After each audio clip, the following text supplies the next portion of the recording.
안녕하세요. 빅버드 게임이론입니다. 수원이 청주와 무승부를 기록하며 연승 행진을 마감했습니다. 이날 이정효 감독은 기존의 공격 구조에 약간의 변화를 주었는데요. 그렇다면 이 변화가 경기장에서 어떻게 드러났는지 살펴보겠습니다. 이번 시즌 수원은 공격 국면에서 투미들 중 한 명이 중앙에 위치하고 나머지 한 명과 공격형 미드필더가 각각 하프스페이스를 점유하며 4-3-3 대형을 기반으로 공격을 진행하는데요. 이때 주로 왼발잡이 박현빈이 우측에, 오른발잡이 고승범이나 김성주가 좌측 하프스페이스에 위치하죠. 홍정호 대신에 고종현 선수가 송중훈과 호흡을 맞춥니다. 그렇습니다. 그리고 풀백과 윙어, 하프스페이스를 점유하는 미드필더가 3인 유닛으로 움직입니다. 기회를 주고 있는 상황인데 오늘 어느 정도 안정감을 줄지 상당히 중요하죠. 네. 자, 이건희 왼쪽으로 브루노 실 쉽지가 않아요. 네. 선수가 왼발잡이 박현빈이 우측에 위치하는 역발 배치는 전술적으로 의미가 큽니다. 안쪽으로 드리블하며 상대 라인 사이를 관통하는 전진 패스를 넣어줄 수 있고, 만약 상대가 이를 의식해 중앙으로 좁히면 한 번에 반대로 전환하기 용이하죠. 이번에는 사실 예측하지 못했습니다. 그렇습니다. 자, 뒷공간 치는데요. 빠르게 바로 뒷공간 했어요. 적극입니다. 차원입니다. 김민재. 시즌과 비교한다고 해도 그런데 이날 이정효 감독은 이러한 역발 미드필더의 이점을 포기했습니다. 평소와 달리 박현빈과 고승범을 정발 구조로 배치한 것인데요.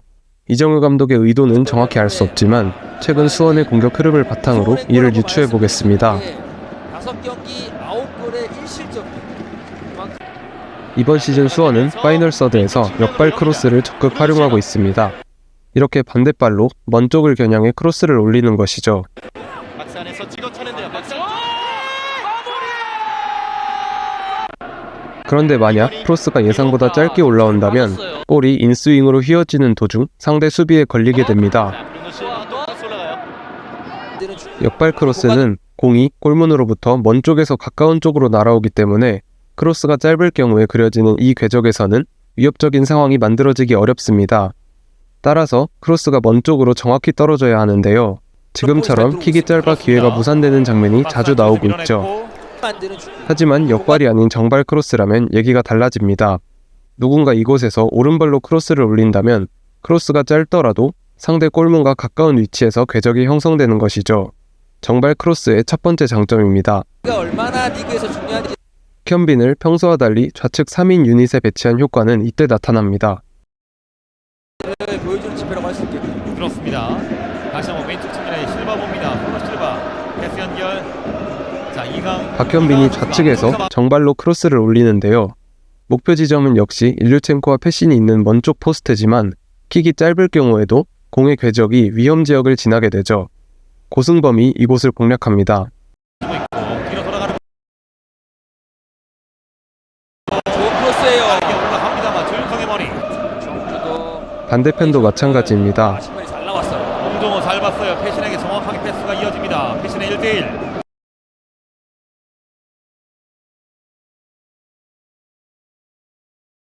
뒤쪽으로 짧게 밀어주고 박대원 중앙으로 정발 크로스의 또 다른 장점은 논스톱이 가능하다는 점인데요. 이렇게 백패스 직후 상대 수비진의 대비가 느슨해질 때 역발로 크로스를 올리려면 추가적인 터치가 필요하지만 정발로는 논스톱 크로스가 가능하죠. 앞서 살펴본 장면도 마찬가지입니다. 자, 이강한 선수가 앞쪽에 막아주고 있고 뒤로 돌아가는 거 좋은 크로스예요. 올라갑니다. 물론 기존처럼 먼 쪽을 겨냥한 역발 크로스도 함께 활용합니다. 생각이 들면은 방법 없습니다. 선수는 더 많이 뛰어야죠. 뛰는 양을 많이 가져가면서 확실히 이제 박건우가 가져갔고 중소 선수들도 양쪽에 있는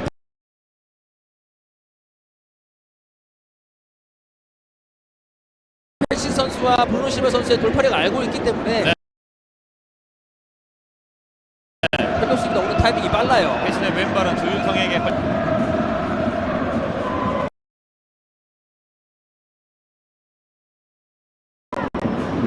그리고 김민우의 왼발 강력하게 밀어옵니다. 자, 왼쪽 측면까지 밀고 들어간 이렇게 박현빈을 왼쪽에 배치하며 기존의 역발 크로스뿐만 아니라 백패스 후 논스톱 정발 크로스도 가능해집니다. 파이널 서드에서의 크로스 옵션이 늘어난 것이죠. 실바. 자, 문전으로 다시 공격을 박현빈이 좌측 3인 유닛에 합류하면서 좌우 풀백에도 변동이 생겼습니다. 이건희와 박대원이 위치를 바꿔 출전하며 3명 중 확실한 역발 옵션을 추가하죠. 이렇게 좌우 조합을 바꾼 이정효 감독의 시도는 나쁘지 않았습니다. 다만 수원의 공격이 잘 풀리지 않은 것은 청주의 수비 조직 탓이었는데요. 청주는 이날 미들서드에서 4-5-1 대응으로 수비했습니다. 원볼란치 김선민이 포켓을 보호하는 4-1-4-1 대응이 아니라 김선민도 한 칸 올라와 4-5-1 대응을 만들며 이선에 5명을 배치했는데 이는 수원의 3인 유닛을 효과적으로 제어했습니다.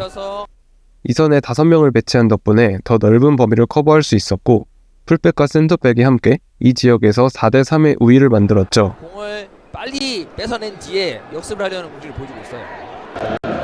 그리고 경기 내용이 뭐 완벽하게 만족할 수는 없지만 그래도 수원 삼성은 매 경기마다 승점을